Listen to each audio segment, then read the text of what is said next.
حضرت عبد الرحمن بن ابی بکر یعنی حضرت ابو بکر صدیق رضی اللہ تعالیٰ عنہ کے صاحبزادے وہ بیان کرتے ہیں کہ ہم 130 افراد نبی کریم صلی اللہ علیہ وسلم کے ساتھ تھے۔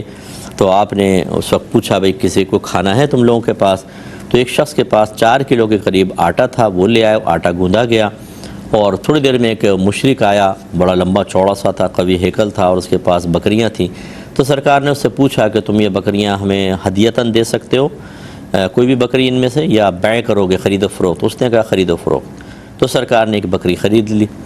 اور راوی کہتے ہیں کہ جب اس کو ذبح کیا گیا تو اس کی کلیجی کا ایک ایک ٹکڑا نبی کریم نے ہر صحابی کو دیا، اور تقریباً 130 تھے، اور فرمایا کہ جو موجود تھے ان کو وہیں دے دیا گیا، اور جو موجود نہیں تھا تو اس کا حصہ سائیڈ میں رکھ لیا گیا، جیسے کوئی واش روم گیا ہوا ہے یا کوئی اور کام سے گیا ہوا ہے، تو سب کے لیے سرکار نے رکھا 130 ٹکڑے۔ اور اس کے بعد پھر وہ بکری کو پکایا گیا اور اس کو 2 پیالوں میں ڈالا گیا۔ راوی کہتے ہیں کہ سب صحابہ نے پیٹ بھر کے کھانا کھایا، اور پھر بھی وہ بچ گیا تو ہم نے اونٹوں پہ لاد لیا۔ تو یہ ہم آپ کو بتا رہے تھے پچھلے پروگرام میں کہ یہ ایک عظیم معجزہ تھا جو سرکار نے ظاہر فرمایا۔ اس کا مطلب ہے کہ نبی کریم صلی اللہ علیہ وسلم اللہ کی عطا سے کھانا بڑھانے پر قدرت رکھتے ہیں، چاہیں تو تھوڑی سی چیز کو زیادہ کر دیں۔ آپ کی انگلیوں سے پانی کے چشمے جاری ہوئے، یہ دیکھیں بہت بڑا معجزہ کہ پانی کے چشمے ہاتھ سے کیسے جاری ہوں گے، بلڈ نکلے گا یہاں سے، تو وہ پانی نکلتا رہا، اور اتنا کہ کثیر صحابہ نے پانی پیا، اسی کو معجزہ کہتے ہیں۔ اور اللہ تعالیٰ یہ اپنے نبیوں کے ذریعے ظاہر فرماتا ہے، اور جو بھی سامنے مد مقابل ہو، کوئی بھی انسان ہو، اس کی مثل لانے سے عاجز رہتا ہے۔ تو یہ سرکار کا کمال۔ اس کا مطلب یہ ہوا، ابھی جو بعض اشعار میں کہہ دیتے ہیں شعراء، جس سے غلط فہمی بھی پیدا ہوتی ہے، لیکن وضاحت کر دی جائے تو بہت ہی اچھا ہے کہ سرکار کھلاتے ہیں، سرکار پلاتے ہیں، سلطان و گدا سب کو سرکار نبھاتے ہیں۔ تو اس سے ایک بعض اوقات لوگ کہتے ہیں کہ سرکار کھلاتے ہیں، اللہ کھلاتا ہے۔ بالکل اللہ کھلاتا ہے، یہ اسی طرح کے معجزات کی طرف اشارہ ہے کہ کھلانے والی ذات تو اللہ تعالیٰ کی ہے، لیکن وسیلہ نبی کریم صلی اللہ علیہ وسلم کئی مقام پر بنے ہیں کہ آپ نے کھلایا بھی ہے اور پلایا بھی ہے۔ تو اسی طرح ہم نسبتیں ماں باپ کی طرف کرتے ہیں کہ ماں باپ کہتے ہیں ہم نے تمہیں پال پوس کر جوان کیا ہے، حالانکہ جوان کرنے والی ذات تو اللہ تعالیٰ کی ہے، لیکن مجازی نسبتیں چلتی رہتی ہیں، اور اس مجازی نسبتوں کی وجہ سے شرک کا کوئی شائبہ ذہن میں پیدا نہیں ہوتا ہے، تو اس مقام پر بھی نہیں ہونا چاہیے۔ دوسری بات یہ ہے کہ نبی کریم صلی اللہ علیہ وسلم نے ایک شخص کے پاس طعام تھا، فرمایا آٹا گوندو، لے آؤ آٹا گوندو، اور وہ سب کو کھلایا۔ اس کا مطلب ہے کہ حالانکہ اس شخص سے اجازت لینا بظاہر ثابت نہیں ہو رہا، تو یاد رکھیں کہ نبی کریم صلی اللہ علیہ وسلم مالک و مختار ہیں، وہ ہماری جانوں کے مالک ہیں، ہمارے مالوں کے مالک ہیں، جس کے بارے میں جو حکم دے دیں مجال انکار نہیں ہو سکتا کہ کوئی انکار کر دے۔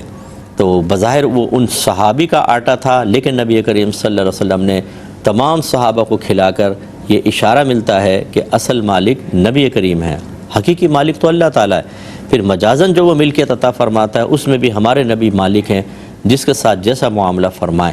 اگرچہ آپ کے وہ تمام معاملات دائرۂ شریعت میں رہ کر ہی ہوتے ہیں، اجازت شرع کے مطابق ہوتے ہیں، اجازت رب کے مطابق ہوتے ہیں، لیکن اختیار آپ کو حاصل۔ اور اس کے بعد وہ مشرک آیا، نبی کریم صلی اللہ علیہ وسلم چاہتے تو 130 صحابہ تھے، مشرک کو مارتے، بکریاں لے لیتے، اس کی چھین لیتے بکریاں، پتہ بھی نہ چلتا، لیکن یہ میرے آقا صلی اللہ علیہ وسلم کے اخلاق کے خلاف تھا۔ دشمن بھی اگر ہو تو اس کے ساتھ معاملہ ایسا رکھا جائے کہ وہ جا کے ہمارے اخلاق کی گواہی دے، ہماری اچھائی کی گواہی دے، اور اس کا دل مائل ہو۔ تو سرکار نے کوئی بکریاں چھیننے کا حکم نہیں دیا، بلکہ اس کو آفر کی، یا تو ہمیں تحفتاً دے دو یا بیچ دو۔ اس نے کہا ٹھیک ہے میں بیچتا ہوں، اور آپ نے سے خرید لی۔ اس کا مطلب ہے کافر سے خرید و فروخت کی جا سکتی ہے، کفار کے ساتھ کاروبار کرنا، ان کے ساتھ انویسٹمنٹ وغیرہ کرنا، اس کی بھی شرعاً اجازت ہوتی ہے۔ اس کے بعد وہ بکری سرکار صلی اللہ علیہ وسلم نے اس کو پکایا اور صحابہ کھاتے رہے، اور صرف ایک بکری اور تھوڑا سا آٹا 130 صحابہ کو پورا ہوا۔ اس کا مطلب یہ ہوا کہ دیکھیں معجزہ تو نبی کریم صلی اللہ علیہ وسلم کا تھا، لیکن اصل کمال کس کا ہے؟ میرے رب کا ہے کہ اللہ نے اس کو بڑھایا۔ یہ حقیقتاً نبی کریم نے نہیں بڑھایا ہے، تو اللہ نے بڑھایا، وسیلہ میرے آقا صلی اللہ علیہ وسلم ضرور بنے ہیں۔ تو اس سے ایک نتیجہ یہ نکلتا ہے کہ اللہ تبارک و تعالی وسائل اور ذرائع کا محتاج نہیں ہے، یہ ذہن میں رکھیے۔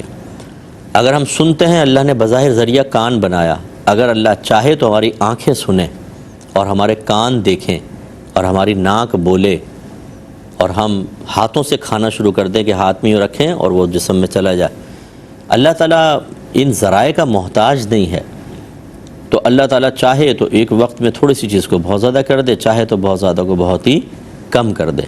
اس قادر مطلق کی قدرت کو سمجھنے کی بہت ضرورت ہے، اور یہی جنت کے اندر ہوگا کہ جب ہم کوئی چیز کھا لیں گے تو جنت کی نعمتوں میں فنا نہیں ہوگی۔ اگر ایک جنتی پھل کھائے گا،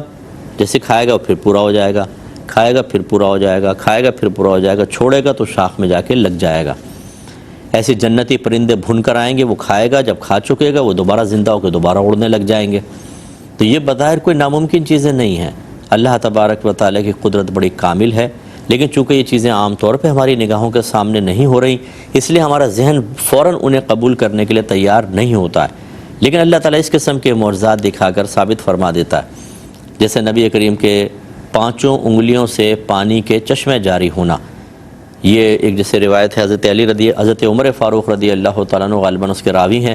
وہ کہتے ہیں ہم ایک غزوے میں تھے تو بہت سارے صحابہ تھے، کوئی بھوکے پیاسے، جانور ہمارے پیاسے، بہت سے جنبی تھے، ان کو غسل کرنا تھا، بعضوں کو وضو کرنا تھا، مشکیزیں خالی ہو گئے تھے۔ تو میں سرکار کی خدمت میں آیا اور میں نے عرض کیا رسول اللہ کہ یہ معاملہ ہے۔ تو سرکار نے فرمایا کہ تمہارے پاس کوئی پانی ہے تھوڑا بہت برتن میں تو لے کر آؤ۔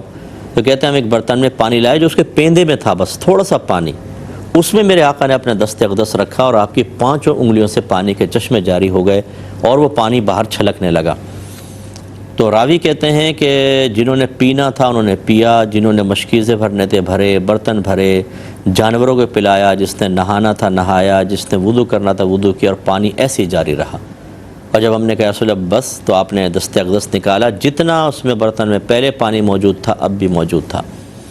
اب یہ کس نے زیادہ کیا؟ میرے رب نے ہی کیا نا۔ اور انگلیوں سے پانی کا نکلنا کس قدر حیرت انگیز چیز ہے۔ اس کا مطلب ہے اللہ تبارک و تعالیٰ یہ جو وسائل اور ذرائع بظاہر قائم کیے گئے ان کا محتاج نہیں ہے۔ جب آپ یہ بات سمجھ گئے تو پھر کیوں مایوس ہوتے ہیں اللہ تعالیٰ سے؟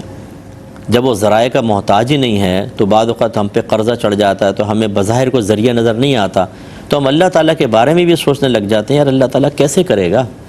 یہ تو بظاہر کوئی ہے ہی نہیں، نہ کوئی دوست دینے والا، نہ کوئی مال وغیرہ ہے، مانگ مانگ کے تو سارے ہم سے بھاگ گئے ہیں، اب تو کوئی قرض بھی دینے کے لیے تیار نہیں، تو اللہ کیسے کرے گا؟ تو ہمیں اللہ کے بارے میں بھی شبہ پیدا ہو جاتا ہے، حالانکہ وہ بڑی قدرت کاملہ والا ہے، وہ وسائل کا محتاج نہیں، وہ چاہے تو چٹکی میں آپ کے سارے مسائل کو حل کر دے۔ اس کا مطلب یہ ہوا کہ اللہ تعالیٰ سے مایوس نہیں ہونا چاہیے، اس کی قدرت کاملہ پر کامل توجہ رکھنی چاہیے۔ اس سے ہمارے وہ بھائی بہن درس حاصل کریں کہ جو فوراً تھوڑی سی دعائیں مانگیں گے، جب دعا قبول نہیں ہوگی تو اللہ سے مایوس ہو کر چلے جاتے ہیں مخلوق کی طرف، عاملین کے پاس چلے جائیں گے، جھوٹے قسم کے عاملین، بے عمل عاملین کے پاس، یا بعض مزارات پہ چلے جاتے ہیں اور وہ سوچتے ہیں کہ فلاں مزار پہ حاضری ہوگی تو یہاں میرا مسئلہ حل ہو جائے گا۔ یعنی اللہ تعالیٰ گھر میں مسئلہ حل نہیں کرے گا، وہاں کرے گا۔ اگرچہ جانا میں منع نہیں کر رہا ہوں کہ آپ مزار پہ اگر بادب حاضری دیتے ہیں اور کوئی خدا نخواستہ آپ نے خلاف شرع فعل کا ارتکاب نہیں کیا ہے، اس قصد و ارادے سے کوئی گیا کہ یہ اللہ کے جو حسن زن ہے کہ جو مزار میں صاحب مزار ہیں یہ اللہ کے مقبول بندے ہیں، اور جہاں اللہ کے مقبول بندے ہوتے ہیں وہاں رحمتوں کو نزول ہوتا ہے، تو چلو قریب کھڑو کر دعا مانگوں گا اپنے اللہ سے تو اللہ تعالیٰ میرے مسئلے حل کرے گا۔ جیسے ایک دعا گھر میں ہو سکتی ہے، ایک کعبۃ اللہ کے پاس، ایک نبی کریم صلی اللہ علیہ وسلم کے روضہ انور کے پاس، ایک مسجد کے اندر، تو یقیناً مقامات کی تبدیلی سے دعاؤں کی قبولیت اور اثرات تبدیل ہوں گے، امکانات وغیرہ اس کے بدلتے رہتے ہیں۔ اسی طریقے سے اگر کوئی اس طرح سوچ کے جائے منع بھی نہیں، لیکن خرابی کب پیدا ہوتی ہے کہ اللہ کی طرف سے مایوسی پیدا ہو جائے اور آدمی اپنی پوری توجہ ادھر لگا دے، تو پھر یہ خرابی پیدا ہوتی ہے۔ اور بعض لوگ تو پھر خلاف شرع امور کے ارتکاب سے بھی باز نہیں آتے ہیں کہ بعض اوقات کفار کے پاس چلے جاتے ہیں اور مشرکانہ فعل کرواتے ہیں کہ یہ میرا کام نہیں ہو رہا تو چلیں کچھ بھی آپ کریں، اور غیر مسلم جب کرے گا اور خدا نخواستہ اس میں شرک اور کفر کی آمیزش ہوگی تو وہ تو پہلی کافر ہے، کروانے والا بھی کافر ہو جائے گا۔ اچھی طرح یاد رکھیں، اس لیے اللہ کی طرف توجہ رکھیں اور اس قسم کے واقعات کو ذہن میں رکھیں کہ وہ چاہے تو 130 افراد تھے، یہ ایک چھوٹی سی بکری تھوڑا سا آٹا سب کو پورا کروا دیا، وہ محتاج نہیں ہے، پوری کائنات کو کھلا سکتا ہے، لیکن اس کی مشیت ہے کہ وہ آزمائشیں مقرر کرتا ہے اور ان آزمائشوں پر پورا اترنے کی ہمت بھی دیتا ہے، صبر کی توفیق بھی دیتا ہے۔ بس ہمیں بس تھوڑا سا اپنے آپ کو کنٹرول کرنے کی ضرورت ہے اور پھر اللہ تعالیٰ مسائل کو حل بھی کرتا ہے۔